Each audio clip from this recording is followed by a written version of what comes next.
예수님은 베드로의 집에 있었던 가브나움이라는 그 동네에 갈릴리 주변에 제법 큰 마을에서 갈릴리 사역을 펼쳐 나가셨습니다.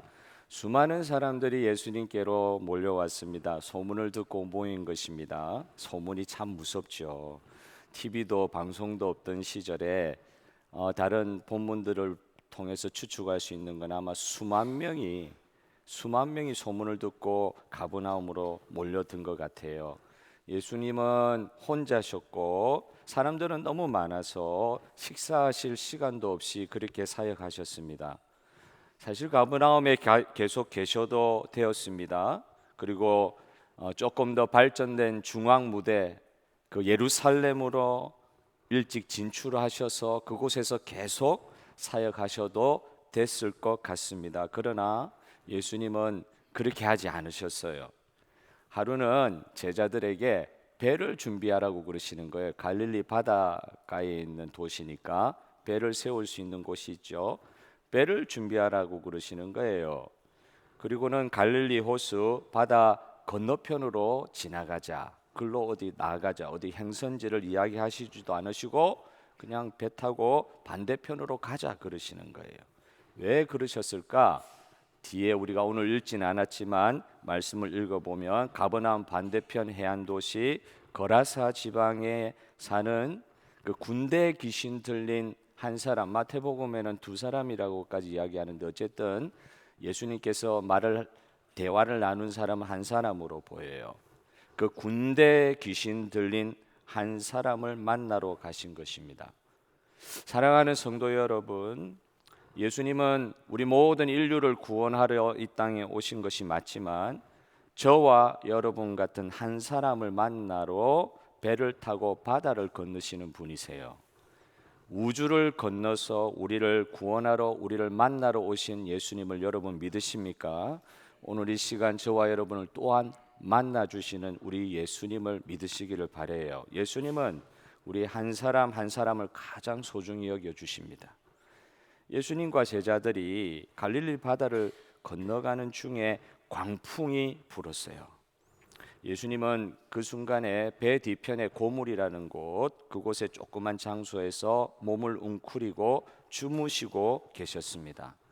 제자들은 사실 갈릴리 바다 주변에서 잔뼈가 굵은 어부들이 몇 명 있었기 때문에 사실 여간한 그런 일들 가운데서는 바다에서 그렇게 흥분할 수가 있는 사람들이 아니죠. 그런데도 이 사람들은 죽게 되었다고 극한의 어려움을 토로합니다.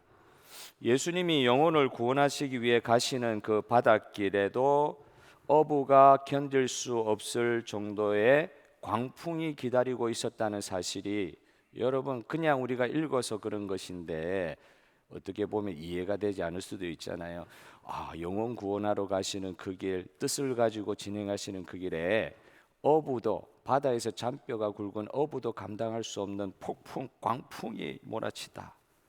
이 사실 좀 억울할 수도 있고 이해가 되지 않는 상황도 될 수 있죠. 예수님을 믿는 모든 사람들에게도 사실 이런 광풍이 다가올 수 있는 것을 오늘 말씀을 통해서 알 수 있습니다. 배에 예수님이 계셨다고 했잖아요. 제자들만 탄 배가 아니라 그 배에는 예수님이 타고 계셨어요. 그런데도 불구하고 광풍이 몰아치는 거예요. 그런데 성도 여러분, 이것을 이상하게 생각하지 말라. 이게 오늘 본문의 가르침이신 것 같아요. 이걸 이상하게 생각하지 말라. 예수님도 십자가에 못 박히셨습니다. 구원의 빛이 비치는 일에는 사탄이 얼마나 더 괴롭히는지 모릅니다. 그러므로 예수님의 일을 감당하고 예수님의 중심으로 그렇게 애를 쓰고 살려고 할 때에도 더 큰 어려움을 당하는 경우가 생길 때 이걸 이상하게 생각하지 마십시오. 이거 이상하게 생각하지 말라는 거예요. 그럴 수 있다. 그럴 수 있습니다. 그러나 성도 여러분, 이 예수님의 사역, 구원의 사역을 방해하는 이 사탄은 절대 하나님을 이기지 못하는 것은 여러분 아시기를 바랍니다. 예수님을 사탄이 이기지는 못해요. 예수 안에 있는 성도들은 광풍을 경험할지라도 광풍을 만나는 경험을 그렇게 아프게 당한다 할지라도 물에 빠져 죽지는 않습니다. 태풍은 언제든지 불 수 있습니다. 그러나 그 태풍 가운데서도 주의 사랑하시는 백성을 주님께서 지켜주십니다. 사탄은 아무리 강력하게 우리를 공격해도 우리 영혼을 죽이지 못합니다. 우리 영혼을 절대 사탄을 건드릴 수가 없어요. 절대 주님은 그의 사랑하시는 백성들을 지켜주시는 줄 믿으시기를 바랍니다. 하지만 광풍을 경험하는 그 순간에는 우리 인생이 진짜 무너질 것 같아. 너무 힘들어가지고 이 두려움이 몰려왔다 그랬잖아요. 두려움이 그냥 어려움이 아니라 어려움이 동반하는 가장 큰 어려움은 두려움이란 말이에요. 두려움이 동시에 몰려올 때 정말 힘듭니다. 한 번도 겪지 못한 그런 경험을 어부라 할지라도 그런 광풍은 그런 풍랑, 풍랑 칠 때는 바다를 안 나가는 게 어부의 지혜니까. 어부라 할지라도 그런 풍랑 강풍은 겪어보지 못한 일을 겪고 있으면서 이러다 우리 큰일 나겠구나 그런 생각까지 하게 되면 그냥 패닉에 빠지죠. 공황장애에 빠지죠. 아무 일도 일어나지 않는데 숨이 가빠요. 죽을 것 같아요. 그 두려움이 얼마나 우리 무서운지 몰라요. 불안과 염려와 걱정이 그 몰아치는 광풍의 파도보다 더 크게 느껴져 가지고 우리를 완전 패닉 상태에 빠지게 합니다. 그래서 제자들은 24절에 제자들이 나와 그냥 배를 젓고 돛을 어떻게 해보고 키를 내리고 오만 짓을 다 해도 자기가 가지고 있는 어부로서의 모든 지식을 다 동원해도 이제 죽었다 할 그때에 자기 힘으로 할 때까지는 한다고요. 보통 살아보려고. 그런데 해도 안 되는 거예요. 이제 진짜 죽게 되었다. 그런데 갑자기 주님이 생각나는 거죠. 주무시고 계시는 주님을 깨웁니다. 깨워서는 뭐라고 이야기합니까? 바다의 어부들이 주여 주여 우리가 죽게 되었나이다. 왜 잠만 자고 계십니까? 잠만 자고 계십니까는 본문에 안 나와 있어요. 그런 느낌 아니에요? 주여 주여 죽게 되었나이다. 소리 지르는 거예요. 진짜 죽게 되었으니까. 여러분, 이 소리 지르는 제자들의 모습을 상상해 보시면서 여러분 제자들을 어떻게 생각하세요? 이런 제자들이라 할지라도 사실 이 제자들은 믿음이 없었던 사람들이 아닙니다. 예수님을 구주로 고백하고 자기의 모든 것을 버려두고 예수님을 따랐던 사람이에요. 그 당시에 살았던 그 누구보다도 예수님을 알고 예수님께 헌신하고자 하고 예수님을 다른 사람들은 선생이라 하지만 그들은 주라고 이야기하면서까지 자기의 인생을 걸고 목숨을 걸고 예수님을 따라 나섰던 사람들이요. 믿음이 없었던 사람들이 아니에요. 예수님을 구주로 믿는 사람들이었어요. 신앙 고백이 있는 사람들이었어요. 그런데 주님을 믿으면서 모든 것을 다 버려두고 목숨을 자기 남은 인생을 주님께 건 사람들, 그런 사람들이었는데 그런 믿음을 그 당시에 누구도 가지지 않는 그런 독특한 믿음을 가지고 있는 사람들이었는데 강인한 믿음을 가지고 있는 사람이 있는데 이들이 죽을 것 같은 광풍의 문제 앞에서는 그 믿음이 와르르르 다 무너져 버린 거예요. 믿음이 없는 사람이 아니에요. 믿음이 있어요. 그런데 광풍 앞에서 다 무너져 버렸어요.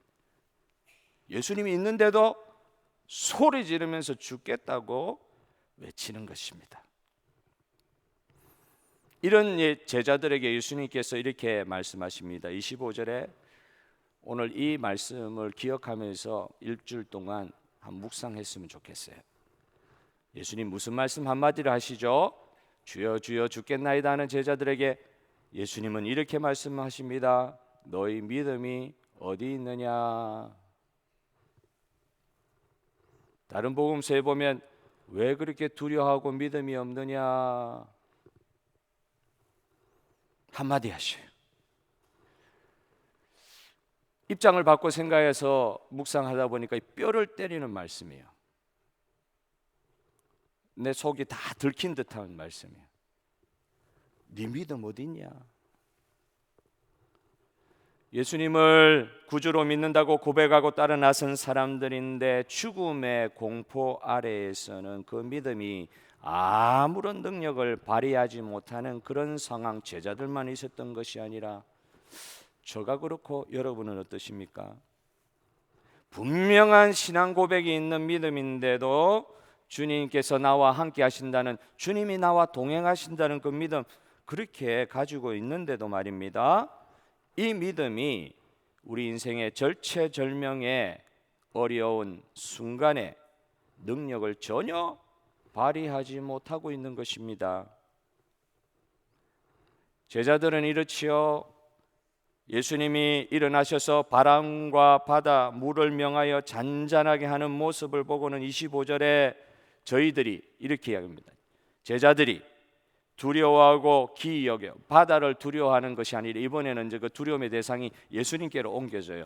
예수님을 알고 있는 사람들인데도 바다를 잠잠케 하시는 예수님의 능력을 보고 예수님을 바라보면서 이렇게 이야기를 하는 거죠. 두려워하고 정말 기이히 여겨, 놀랍게 여겨 서로 말하되 저가 누구이기에, 예수님 듣게는 이야기 못해도 서로 이야기하면서 예수님 저 사람이 누구이기에 바람과 물을 명함에 그 바람과 물이 순종하는가, 자기들끼리 그렇게 놀라는 이야기들을 나누고 있어요.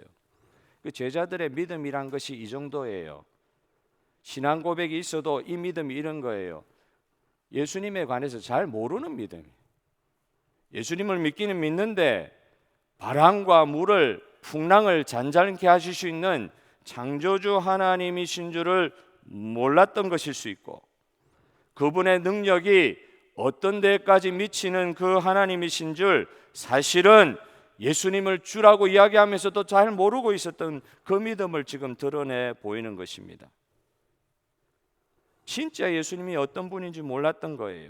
그렇기 때문에 죽음의 그 두려움이 몰려올 때 예수님이 바로 옆에 계셔도 평안하지는 못하는, 죽음의 문제까지 해결해 주실 수 있는 분인가 생각도 못하는 거예요. 죽을 때는 오직 내 죽는다는 그 두려움밖에는 내 눈에서 안 보여요. 옆에 예수님 계신데도 예수님이 이 죽음의 문제를 해결하여 주신 주님인데 그걸 모르는 거예요. 주님이라고 부르면서도 믿음이 없으니까 죽음을 두려워하는 것입니다. 단적으로 이야기해서 죽음을 이기신 예수님을 모르니까 우리 앞에 당면한 죽음 앞에서 우리의 믿음은 와르르르 무너질 수가 있는 거예요. 죽음과 같은 어려움, 죽음은 아닐지라도 죽음과 같은 어려움에서 근심하고 염려하고 두려워할 수 있는 모습이 나타납니다. 그러므로 우리의 믿음이라는 것도요, 예수님이 누구신지, 하나님이, 우리가 믿는 하나님이 진짜 어떤 분이신지, 그런 하나님과 예수님을 믿는 믿음이 되어야 할 것입니다. 우리가 믿는 예수님은 천지를 창조하시고 통치하시는 전능하신 하나님이 내가 믿는 구주 예수님이십니다. 믿음은 굉장한 것입니다. 이분을 믿는 믿음은 굉장한 것입니다. 이 믿음 때문에 우리의 삶에 무한한 세계가 열릴 수가 있는 거예요. 내 한계를 뛰어넘는 우리 주 예수 그리스도께서 인도하시는 영광과 구원의 그 세계를 향하여 바라보는 그 믿음의 눈이 열리는 것입니다. 무한의 세계, 우리는 유한한 존재지만 우리가 믿는 예수님 때문에, 우리의 믿음 때문에 무한의 세계가 열리게 되는 것입니다. 오늘 저와 여러분이 이 세상을 살아가고 있지만 죽음을 이기신 예수 그리스도께서 열어주신 무한한 구원의 세계에 대한 믿음의 눈이 열리기를 소원합니다. 믿어지지 않는 것을, 그래서 우리는 예수님 때문에 도전할 수 있는 거예요. 내 힘으로는 믿어질 수가 없어요. 내 하는 이런 말을 아침에 죄송합니다. 꼴을 보고는, 내 꼬라지를 보고는 믿어질 수가 없어요. 그런데 나를 구원하신 예수님, 그분을 통해서 내 정말 한계와 이 틀, 꼴, 생각, 이걸 뛰어넘어 예수님이 하신 말씀이라면 믿고자 하고 순종하자고 하는 그런 믿음의 세계가 저와 여러분 앞에 펼쳐져 있습니다. 그 길을 쫓아가서 주님께서 주시는 놀라운 세계를 체험할 수 있는 저와 여러분 되기를 바랍니다. 안 믿어져요. 안 믿어져요. 그런데 예수님을 알게 되고 예수님을 조금 더 깊이 순종하게 되면서 새로운 믿음의 도전의 세계가 우리 삶 가운데 열리게 되는 것입니다. 예수님을 믿는다고 하면서도 염려의 광풍, 두려움의 광풍, 고난의 풍랑, 절망의 풍랑, 이걸 이겨내지 못한다고 하면 예수님께서는 제자들에게 그렇게 하셨던 것처럼 우리에게 이렇게 질문하실 것 같아요. 오늘 말씀이 그러니까, 그 말씀이 오늘 저와 여러분에게 주시는 말씀이니까, 너의 믿음이 어디 있느냐? 광풍이 막 죽겠는데요. 주님, 잠만 주무시고 계시면 어때요? 어째요? 그런 우리에게 바다를 잔잔하게 하시고 나서 예수님은 문제 다 해결해 주십니다. 주님은. 그리고 나서 물으시는 거예요. 너 믿음이 어디 있느냐? 이 질문은 정죄하고 꾸짖는 질문이 아니십니다. 이 예수님의 질문은 제자들에게 그렇게 하셨던 것처럼 저와 여러분의 삶을 새롭게 하시는 도전의 질문이십니다. 은혜의 질문이십니다. 정말 우리에게 주신 믿음의 선물, 그거 진짜 활용하고 있니? 자꾸 믿음 없다 그러시는데, 나는 믿음이 없어요, 아무것도 못해요 그러시는 분들이 계시는데, 믿음은 내가 가진 믿음이 아니에요. 선물로 받은 믿음인 줄 믿으시기를 바랍니다. 내가 준 믿음의 선물 어디 있니? 그렇게 물어보시는 거예요. 최근에 마다가스카르에서 선교하시던 두 분의 선교사님이 순교하셨다는 그 강도떼한테 엽총에 맞아가지고 88세인가 66세인가 정확하게 나이가 기억이 안 납니다만, 할아버지 목사님 그리고 사위 아마 목사님인지 선교사님인지 두 분이 마다가스카르에서 사역하다가 강도떼에게 살해당하여 순교하는 일이 있었죠. KBS 뉴스에 나왔더라고요. 이분들은 전혀 예상하지 못하는 가운데, 왜 그곳을 도와주러 갔는데 어떻게 이런 일이 있을 수가 있냐 이거예요. 도와주러 갔는데, 도와주러 침을 이렇게 놓고 농기구를 한국에서 들여와 가지고 농기구로 농사 짓는 법을 가르쳐 주고, 그런 할아버지가 돼 가지고 은퇴하시고 나서 편안히 사실 수도 있는데 병원도 없는 그곳에 침통 하나 들고 가셔가지고 할아버지 선교사님이 죽을 때까지 그렇게 선교하시려고 하신 것 같아요. 근데 사위도 따라와서 도와줘. 사위도 노인이에요. 70이 다 된 노인. 두 분이 총에 맞아 돌아가셨어요. 정말 이분들은 자기들의 죽음을 전혀 예상하지 못했을 겁니다. 그런데 제가 한번 그렇게 생각을 한번 해봤어요. 그 마지막 죽음을 맞이하는 순간 전혀 예상하지 못하는 가운데, 강도에게 죽을 것이라 무슨 예상을 하셨겠어요? 그런 가운데 그분들은 그 순간에 어떻게 믿음을 지키셨을까? 그 순간에 평소 그런 죽음을 준비하고 있지는 않으셨을 것이기 때문에 저는 한참 생각했습니다. 어떻게 그 순간에 이분들 어떻게 대응하셨을까? 어떻게 마지막을, 육신으로서의 마지막을 맞이하셨을까? 한참 생각하고 나서 제 마음에 분명히 믿어지는 것이 있었어요. 그 두 분 선교사님은 마지막 순간에도 평안하셨을 것 같았어요. 평안하게 그걸 받아들이셨을 것 같았어요. 왜냐하면 이분들은 예수님이 어떤 분인지 아시는 분이었기 때문에. 그래서 모든 걸 버려두고 아프리카 저 끝에 가서도 예수님이 함께 하시니까 그런 삶을 살 수가 있었던 분들이었기 때문에, 자원하에서 예수님이 계신, 영혼을 향하여 예수님이 계실 법한 그 천대받는 사람들이 있는 그곳에 은퇴 평안하게 안 보내고 가서 살 정도로 예수님과 동행하는 분들이었기 때문에 아마 마지막을 굉장히 평안하게 맞이하셨을 것 같은 생각이 들었어요. 후스라는 종교개혁자가, 이 사람은 루터와 칼빈하고 달라요. 루터와 칼빈은 끝까지 살아남아가지고 병으로 죽기 전까지 끝까지 살아남아서 종교개혁을 완성한 사람이지만, 얀 후스 체코 사람, 이 사람은요 순교당한 사람이에요. 화형으로 순교당한 사람이에요. 순교당하기 전 하루 전날 감옥에서, 그때는 전기불도 없으니까 호롱불 같은 촛불 같은 거 하나 있었을 거 아니에요. 그거 마지막으로 켜놓고 말씀을 읽든지 기도를 했든지 그런 시간 가졌겠죠. 어떤 기록에 따르면 그가 이렇게 했다고 그럽니다. 내일이 화형인데 내가 내 화형은 이미 선고되어 있는 거고 내일 화형을 당한다 그러는데 얼마나 나를 그 협박을 하고 고문을 하면서 네 믿음 포기하라고 그렇게 하겠냐 이거예요. 그 죽기 하루 전날에 촛불 앞에서 기도하다가 화형한다 그러니까 내가 그거 견디겠나. 손가락을 촛불에 이렇게 한번 대어보. 아 뜨거 이러는 거죠. 내일 죽을 사람도 아 뜨거예요. 어떻게 손을 대요 촛불에. 그러고 나서는 기도했다고 합니다. 하나님, 요거 하나도 견디지 못하는데 내일 어떻게 종교개혁 말씀으로 돌아가자, 이걸 내가 포기하지 않고 저 사람들 협박에 그냥 넘어가가지고 내 신앙 포기할까 너무 두렵습니다. 그렇게 해서 그날 밤에 그렇게 기도했죠. 나의 믿음 지켜달라고. 나의 믿음 지켜달라고. 근데 얀후스의 이 화형 전후에 관한 이야기는 교회사에 많이 남아 있어요. 얼마나 영광스럽게 찬송하면서, 그리고 그 화형하는 사람들에 대해서 자기가 믿고 있는 신조를 이야기하면서 복음을 선포하면서 그렇게 마지막까지 화형의 자리에서 믿음 지키면서 가는 모습을 그 주변에 있는 사람들한테 보여줬다는 거예요. 저는 이런 것들을 보면서 선교사님 두 분을 생각하면서 4년 전인가 이 본문을 가지고 새벽에 설교했던 게 기억이 나서 그때 제가 묵상했던 것들 생각이 나서 이 장면이 머리에 떠오르는 거죠. 사드락, 메삭, 아벳느고, 다니엘의 친구들,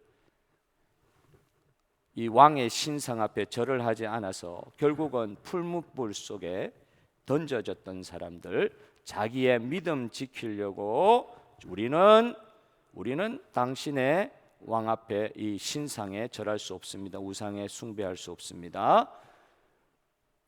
하나님이 우리를 구해 주시겠지만 하나님이 그렇게 구해 주시지 않는다 할지라도 나는 당신들 협박하는 대로 우상에 절할 수 없습니다. 그 믿음 지키기 위해서 풀무불에 던져졌던 사람들의 이야기가 생각이 난 거죠. 4년 전에 제가 우연히 알게 된 찬양, 어려워서 따라 부르지도 못하겠어요. 한글로 번안된 것도 없어요. Another in the fire. 제가 잘 부르지 않아서 한글로 번안된 게 있는지도 잘 모르겠어요. Another in the fire, another in the fire. 불 속에 또 다른 누군가 한 사람, 그런 뜻이에요. 이 찬송을 힐송 그 찬양팀이 만들어서 이렇게 찬양을 하는데 내용이 그렇잖아요. 불 가운데 있을 때에도, 우리가 깊은 물 속에 있을 때에도, 그때는 우리가 몰랐지만은 뒤늦게 깨달을 때가 있잖아요. 주님, 그런 고통 가운데 우리가 지나갈 때 그때 나 몰랐는데 주님 지나놓고 보니까 주님 여기에 저와 함께 하고 계셨네요. 처음에 저는 주님 안 계신 줄 알았어요. 그런데 불 속에 another person, 한 사람이 함께 하셨다는 것이죠. 찬양의 내용이 그런 것입니다. 불 속에 함께 하시는 하나님, 불같은 고난 속에 함께 하시는 하나님. 어떤 분들은 예수님 때문에, 그 선교사님들처럼 복음 사역 때문에 안 가도 되는 곳, 안 건너가도 되는 바다와 강을 건너서 예수님 때문에 거라사 지역, 가다라 지역, 그 이방인의 지역으로 가시는 분들도 계십니다. 굳이 예수님께서 명하시는 건 아니라고 하면은 세상 방식으로 살면은 절대 고통당하지 않아도 되는 형편 가운데 계시는 분들이 계실 것입니다. 그런데 예수님 때문에 자발적으로, 예수님 때문에 바다에 뛰어드는 분들이 있으실 수 있습니다. 왜 그곳에 뛰어듭니까? 예수님이 그곳에 계시기 때문에, 예수님이 그곳에 계신 줄 믿기 때문에. 3년 반 전에 이 본문을 가지고 설교할 때에 성도들과 나눴던 묵상했던 기억이 납니다. 그때요 4년 전쯤이죠. 그 앞에 때까지 치면은 4명의 아이들, 정확하게 4명의 아이들이 한꺼번에 아이들이 생명이 왔다 갔다 한 적이 있었어요. 여러분 기억나시는지 모르겠어요. 내가 이름은 이야기하지 않겠습니다. 우리 교회 아이들이에요. 우리 아이들이 한꺼번에, 노인이 아니고 어린아이들이 생명이 왔다 갔다 하는 그런 일도 있었어요, 여러분. 그게 지금이 지나가고 나니까 다 잊어버렸어요.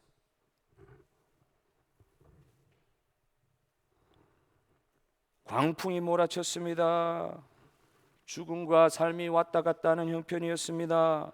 얼마나 두려웠습니까? 그런데 함께 기도하는 공동체가 있었고 그 풀무불 속에서도 함께하는 주님이 계셔서 그 아이들 하나도 죽지 않았어요.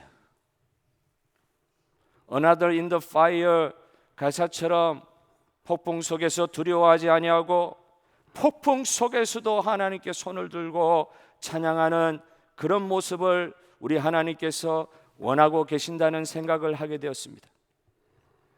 인생의 강풍이 몰려올 때 우리 옆에 계신 주님 왜 안 보이냐 말이에요. 내 믿음이 어디 있느냐 물어보시는 예수님의 말씀을 진짜 깊이 듣고 어느 순간에서도 풀문불 속에서도 함께 하시는 그 주님을 믿고 평안하시는 저와 여러분 되기를 바랍니다. 주님은 언제나 저와 여러분과 함께 하십니다. 평안하시기를 주님의 이름으로 축복합니다.